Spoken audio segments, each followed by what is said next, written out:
Has your car suddenly gone nuts? Warning lights flashing, the engine stumbling, and the mechanic wants $500 just to plug in a scanner? Stop right there. What I'm about to show you in the next few minutes will seriously hurt your mechanic's wallet.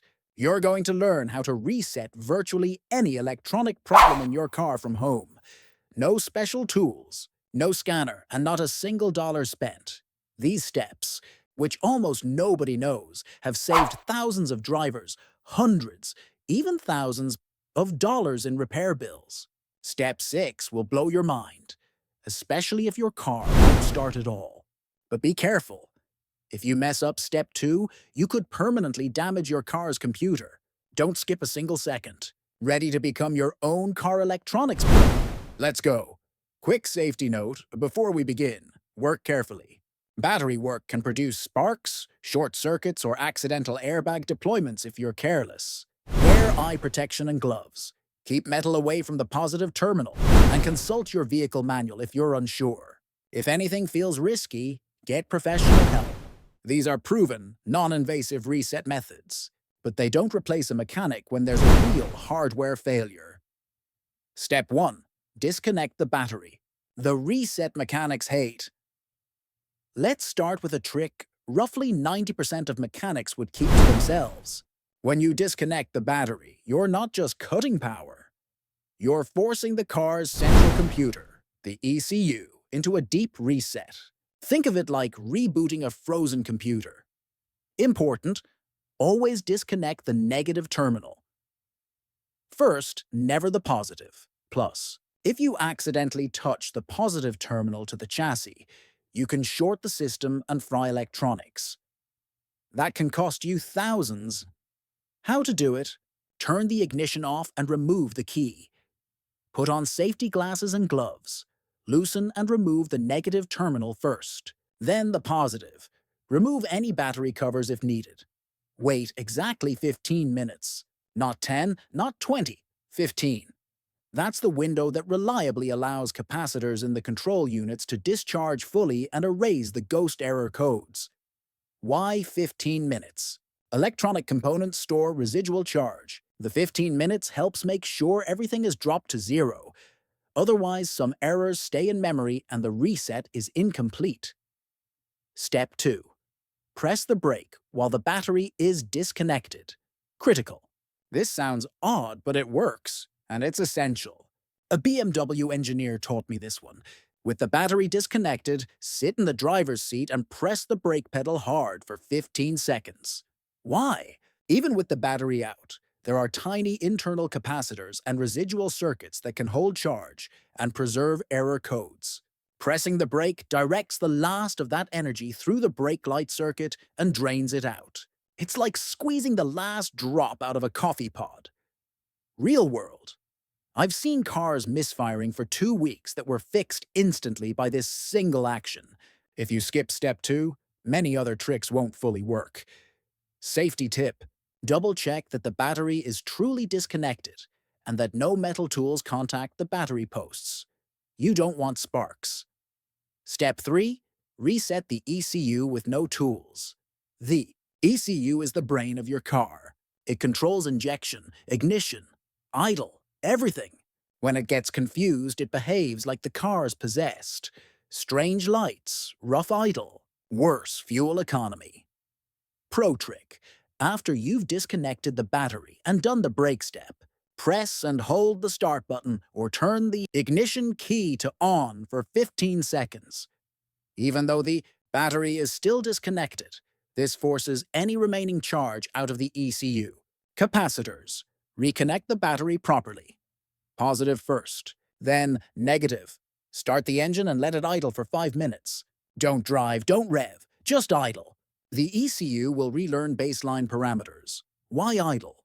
The ECU needs a stable, unloaded environment to read sensors and establish default mapping. A 5-minute idle helps the system recalibrate. Note: some modern vehicles with complex comfort systems might have slightly different behaviors. Consult the manual if unsure. Step 4. Check and clean sensor connectors. Faulty. Electronics often come from dirty or corroded connectors, not the ECU itself. A garage once told my neighbor to replace his ECU for Sun $200. The actual issue was corroded connectors. How to clean them. Open the hood and locate connectors for oxygen sensors. Coolant temp sensors and pressure sensors. Unplug the connectors carefully. Release any clips. Spray contact cleaner or apply isopropyl alcohol and gently scrub with an old toothbrush to remove green corrosion. Let them dry and click them back in securely. Green. Deposits of oxidation. Common causes: damp storage, battery acid fumes, salt. Cost? Often just a few dollars. In my case, $4. And the car ran like new again. Safety.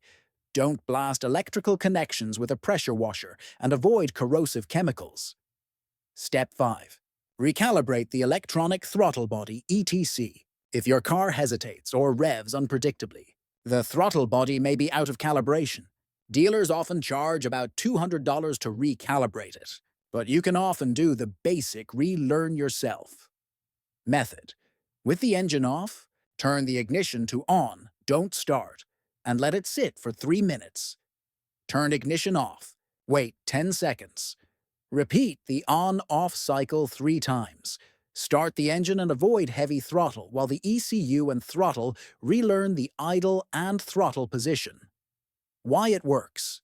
The throttle actuator and sensors perform a self-initialization during those on-off cycles. For many cars, that's enough to restore normal throttle behavior. Note: some models require factory procedures. Check the manual if results are inconsistent. Step 6. Reset the immobilizer, anti-theft system, game changer. Scenario: you change your battery, and the car no longer recognizes your key. Dealers want $350 to reprogram the immobilizer. In many cases, that's unnecessary. Try this. Insert the key and turn it to on. Don't start. Wait 10 minutes. Turn the key off for 5 seconds. Repeat this on-off cycle 3 times. On the 4th attempt, start the car. Why? Many immobilizers listen for an authentication handshake between key and ECU. The wait cycles give the system time to re-authenticate the key. In roughly 90% of cases it works, and the car starts again. Warning: keyless. Transponder systems can vary. If the keys chip is damaged, this won't help, and a specialist is needed. Step 7. Recalibrate the air conditioning system. If your AC blows cold one day and warm the next, it's often a calibration issue, not a compressor failure. Quick reset. Engine off press and hold both the maximum and minimum temperature buttons. Simultaneously, start the engine while holding the buttons until self-tests finish. You'll hear noises within about 60 seconds. The system should recalibrate and return to normal. Cooling. The HVAC control runs a self-check of flaps and actuators and recalibrates positions. If the compressor is noisy or you see oil leaks, get it checked professionally. Step 8. Clear dashboard. Warning lights without a scanner service shops often charge $50 just to clear a check engine light. But often the fault is fixed and the ECU just hasn't forgotten the code. Fast clear. Engine off. Ignition on. Don't start. Depress the accelerator fully 5 times within 10 seconds. On the 5th press, hold the pedal down for 15 seconds. If you hear a beep or see a flicker, the ECU likely cleared the code. This works for many modern models. If the light comes back, there's a persistent fault, and you should have the code read. Step 9. Recalibrate electronic power steering, EPS.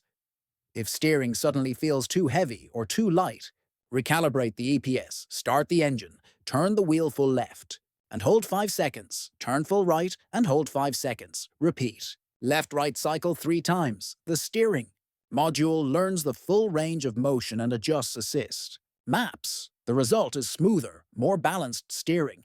If a steering warning lamp is on, or you hear grinding noises, stop and seek professional help. Step 10. Drive calmly so the car can relearn. After a full reset, your vehicle is essentially a blank slate. The first 20-30 miles may feel odd. Higher revs, softer shift points, slow throttle response. Do this. Drive gently and steadily. Avoid hard acceleration and abrupt braking. Keep RPM smooth and observe gauges. Temperature, oil pressure, warning lights. After 20 or 30 miles, the ECU will adapt, and most cars return to normal or even run better than before. This final step is crucial. Without it, the ECU adaptation can remain unstable. Light won't clear. Have the code read? There may be a genuine fault. Car won't start after reconnecting battery. Check fuses, starter cable connections, and ensure positive was connected first and negative last. Airbag light on. Get to a workshop. Airbag faults are not for DIY. Radio asks for PIN after reset. Keep your radio code handy. Some units lock after power loss. You've just learned how to potentially save hundreds of dollars. A full electronics reset at a dealer could cost between $300 and $800. Now you know the pro tricks mechanics use when nobody is watching. Try the steps and tell me in the comments. What was your exact symptom? Which step fixed it? If nothing worked, describe the issue and I'll help diagnose further. If this video saved you money, hit like, subscribe for more car hacks, and share it with friends sweating over a repair bill. Knowledge is power. Now it's your turn.